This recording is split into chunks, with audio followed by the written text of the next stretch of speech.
வணக்கம். தினம் செய்திகளுக்காக ஹரிஹரன் மகேஸ்வரன். நெகிரி சிம்பிலான் ரமலான் பசாரில் வெளிநாட்டு தொழிலாளர்கள் வேலை செய்ய அனுமதி இல்லை. நெகிரி சிம்பிலானில் உள்ள ரமலான் சந்தை வியாபாரிகள் தங்கள் கடைகளில் வெளிநாட்டு ஊழியர்களை வேலைக்கு அமர்த்துவது கண்டறியப்பட்டால் உடனடியாக அவர்களின் கடைகள் பறிமுதல் செய்யப்படும். மேலும் இந்த விதியை மீறும் வணிகர்கள் தடுப்பு பட்டியலில் சேர்க்கப்படுவார்கள் என்றும், எதிர்காலத்தில் மாநிலத்தில் உள்ள ரமலான் சந்தையில் செயல்பட தடை விதிக்கப்படும் என்றும் மாநில உள்ளாட்சி, வீட்டு வசதி மற்றும் போக்குவரத்து மேம்பாட்டு குழு தலைவர் ஜே அருள்குமார் தெரிவித்துள்ளார். அத்தோடு நிபந்தனைகள் பின்பற்றாவிட்டால் உள்ளூர் அதிகாரிகள் அவர்களிடம் பொருட்களை பறிமுதல் செய்ய தயங்க மாட்டார்கள் என்றும், ரமலான் பஜார் என்பது வெளிநாட்டினருக்கானது அல்ல, உள்ளூர் வர்த்தகர்களுக்கு நன்மை பயக்கும் என்றும் நீலாய் மாநில சட்டமன்ற உறுப்பினருமான அருள்குமார் வலியுறுத்தினார். இந்நிலையில் மூன்றாம் தரப்புக்கு கடைகளை வாடகைக்கு விடும் தரப்புக்கு எதிராக சமன் அனுப்பப்படும் என்றும் சிரமான் நகர மேயர் டத்தோ மஸ்ரி ரசாலி எச்சரிக்கை விடுத்துள்ளது குறிப்பிடத்தக்கது. பாதுகாப்பை வலுப்படுத்த முக்கிய இடங்களில் அதிகமான கண்காணிப்பு கேமராக்கள் பொருத்த வேண்டும். குற்ற செயல்களை தடுக்கும் வகையில் முக்கிய இடங்களில் அதிகமான கண்காணிப்பு கேமராக்களை பொருத்த ஸ்லாங்கூர் ஆட்சியாளர் சுல்தான் ஷராஃபுடின் இட்ரிஸ் ஷா வலியுறுத்தினார். மாநிலத்தின் பொது பாதுகாப்பு நிலை குறித்து தனது கவலையை வெளிப்படுத்திய அவர் அதனை வலுப்படுத்த எப்போதும் விழிப்புடன் இருக்கும்படி காவல்துறை, தீயணைப்புத்துறை உள்ளிட்ட அனைத்து தரப்பினரையும் அவர் கேட்டுக்கொண்டார். குற்ற செயல்களை விரைந்து கண்டறிவதற்கு ஏதுவாக முக்கிய இடங்களில் அதிகமான கண்காணிப்பு கேமராக்களை பொருத்தும்படி அவர் வலியுறுத்தினார். மாநில அரசு தலைமை செயலகத்தின் இன்று 15வது சட்டமன்றத்தின் 3வது தவணைக்கான முதலாவது கூட்டத்தொடரை தொடக்கி வைத்து ஆற்றிய உரையில் அவர் இவ்வாறு கூறினார். சிறு குறு நடுத்தர வணிகர்கள் தங்கள் வணிகங்களில் டிஜிட்டல் தொழில்நுட்பத்தை பயன்படுத்துவதற்காக 85 மில்லியன் ரிங்கெட் மானியம். குவாலாலம்பூர் சிறு குறு நடுத்தர வணிகர்கள் தங்கள் வணிகங்களில் டிஜிட்டல் தொழில்நுட்பத்தை பயன்படுத்துவதற்காக 85 மில்லியன் ரிங்கெட் மானியம் ஒதுக்கப்பட்டுள்ளது. தொழில் முனைவோர் மேம்பாடு கூட்டுறவு துணை அமைச்சர் டத்தோ ஸ்ரீ ரமணன் ராமகிருஷ்ணன் இதனை கூறினார். SAME கோர்ப்பின் கீழ் திறன் மேம்பாட்டு திட்டம், பூமி புத்ரா நிறுவன மேம்பாட்டு திட்டம் மூலம் இந்த மானியம் ஒதுக்கப்பட்டுள்ளது.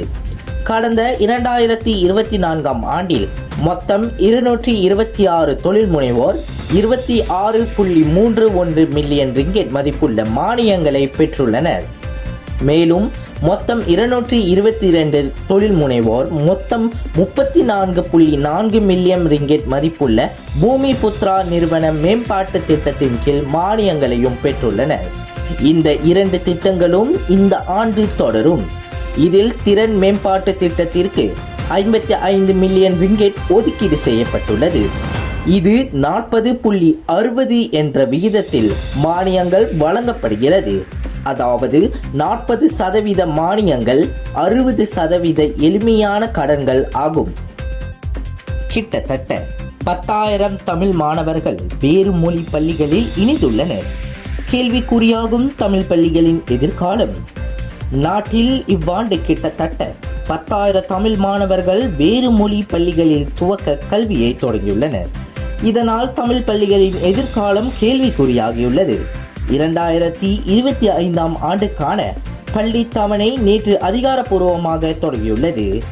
இந்த புதிய கல்வி ஆண்டில் நாடு தழுவிய நிலையில் உள்ள அனைத்து தமிழ் பள்ளிகளில் 11,021 மாணவர்கள் மட்டுமே முதலாம் ஆண்டில் சேர்ந்துள்ளனர். இது கடந்த 2024ஆம் ஆண்டுடன் ஒப்பிடுகையில் 547 மாணவர்கள் குறைந்துள்ளனர். ஸ்லாங்கூர் மாநிலத்தில் ஆக அதிகமாக 3,574 மாணவர்கள் தமிழ் பள்ளியில் இணைந்துள்ளனர். ஜொகூரில் 2013, பேராக்கில் 1,615, நெகிரி சிம்பிலானில் 1038, கிடாவில் 923, பினாங்கில் 824, குவாலாலும்பூரில் 523, பஹாங்கில் 285, மலாக்காவில் 217, பெர்சிலில் 8, கிளாந்தானில் 1 மாணவரும் தமிழ் பள்ளியில் சேர்ந்துள்ளனர். 11,000 மாணவர்கள் என்றால் ஒவ்வொரு ஆண்டும் தமிழ் பள்ளியின் முதலாம் ஆண்டில் சேரும் மாணவர்களின் எண்ணிக்கை தொடர்ந்து குறைந்து வருகிறது. இந்த சரிவுக்கு பிறப்பு விகிதம் குறைவது முக்கிய காரணமாக உள்ளது. அதே வேளையில் தமிழ் பள்ளிகளில் அடிப்படை வசதிகள் இல்லை. சில பகுதிகளில் தமிழ் பள்ளிகள் இல்லாத்துடன் சீன பள்ளிகள், தேசிய பள்ளிகள், அனைத்துலக பள்ளிகளின் மீதமான பெற்றோரின் ஈர்ப்பும் ஒரு முக்கிய காரணமாக உள்ளது. இதனால் மாணவர்களின் எண்ணிக்கையும் குறைகிறது என்று மலேசிய தமிழ் பள்ளி தலைமை ஆசிரியர் மன்றத்தின் தலைவர் S.S. பாண்டியன் கூறினார். சூழ்நிலை இப்படி இருக்க இவ்வாண்டு 10,000 மாணவர்கள் வேறு மொழி பள்ளிகளில் இணைந்திருப்பதாக தகவல்கள் கூறுகிறது. இதே வேளையில் மற்ற ஆண்டுகளில் பயிலும் மாணவர்களும் இடையில் வேறு பள்ளிகளுக்கு மாறி செல்கின்றனர்.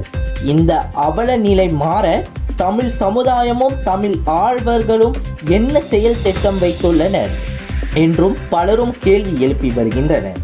இந்நிலை நீடித்தால் தமிழ் பள்ளிகளின் நிலை கேள்விக்குறியாகிவிடும் என தமிழ் ஆர்வலர்கள் வருத்தத்துடன் கூறுகின்றனர்.